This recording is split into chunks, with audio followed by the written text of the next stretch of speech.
Howdy, welcome back to the channel. It's been a while. We've done some things to this, we've done some things to the car. So I want to run you through a few things that have happened.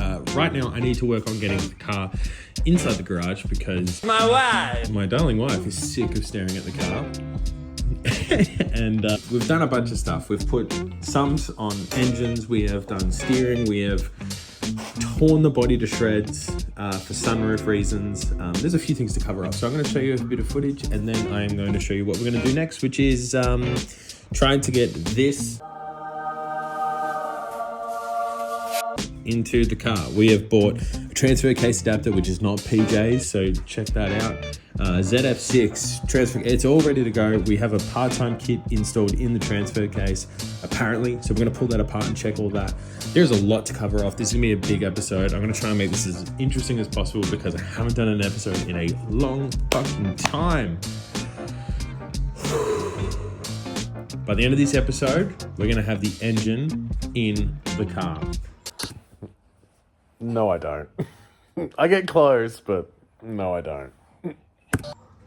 Enjoy. So for those that don't know, this is a FG sump on a BF engine. Why have we had to do this modification? Well, four-wheel drives have a big old axle that runs through the front, and the old sump is a front sump, so it drops down at the front. Come on, mate, get out of my shot. And the FG sumps are a rear sump. There are a few more mods to do to this, but in order to actually get the engine in the car, we needed to make this mod. So, future me talking about this conversion. It's a pretty common conversion if you are not going to use a FG BARRA engine. If you're going to do a BF engine, you need to do this. Basically, the windage tray is too big and it doesn't fit inside the FG sump, as you can see. So, needing to trim a little bit off it. Nothing too serious, but measure twice, cut once.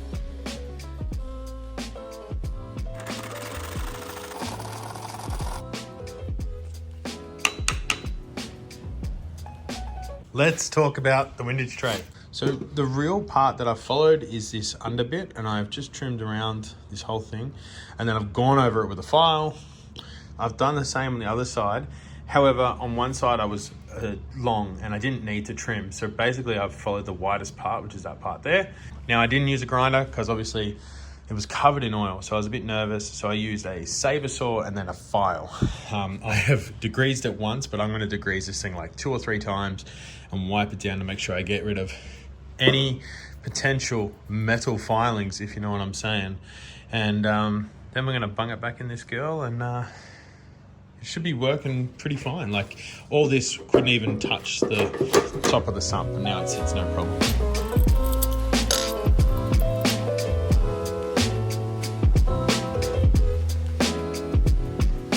So the steering on this system is obviously a 60 series body, 80 series chassis, which means that nothing works. Clearly the series 1 steering shaft that I have for the car does not fit. It is too short. So this here is a Series 2 shaft. As you can see, it fits properly, but the sock is a little short.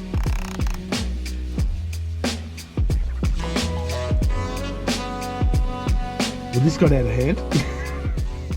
I always had intentions of retrimming the roof, so I'm not phased. It was pretty fucked. It was already damaged in the corner when I got the car, and I kind of want a black trimmed roof anyway, so.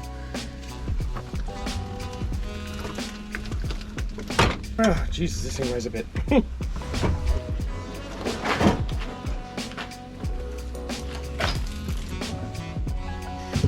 So looking at the damage, it's pretty good. Nothing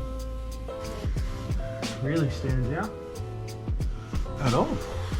A little bit of surface rust, but it's in good shape, which is really good. So really just means that there's this little hole here that absolutely needs to be addressed first, which windscreen's gonna come out, but that's it. Story time about this sunroof. We pulled it down, it was kaput. I looked everywhere to try and find one that fits the 60 series and sadly couldn't find anything. So jumping to forums, we discovered that the Hilux Surf Gen 3 might fit. It was a might. So I looked for a Gen 3 Surf sunroof, glass obviously, and I found one about an hour from home. I said, can you quickly give me some measurements? He said, yeah. He sent them through and they were to the millimeter, right? I couldn't believe it. So we've gone and bought it. It does need some repairs, but this thing is schmicko micko. So we need to try and work out how to mount this. So it's a two-man job. It's not happening anytime soon from me, but it's a one step in the direction to getting this thing finished. So the plan now is to try and clear all of this side up. I want the car sitting as far that way as possible, but it needs to come in on that side because it's like blah, blah, blah, blah, blah. I need to clear this up. Anyway, we're going to cut to a clean. This should do.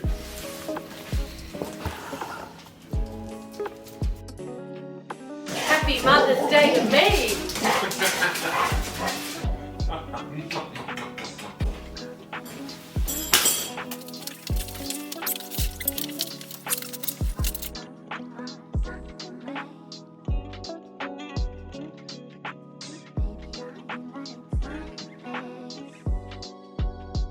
She's in.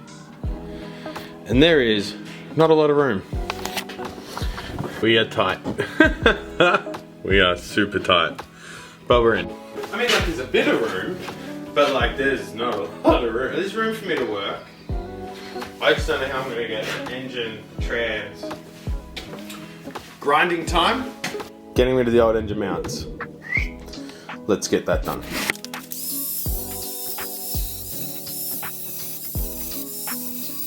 Ugh.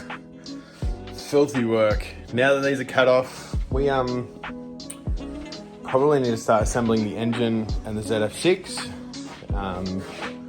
Once I know that the ZF6 marries up to the engine properly, then we'll unbox the transfer case adapter, which is exciting.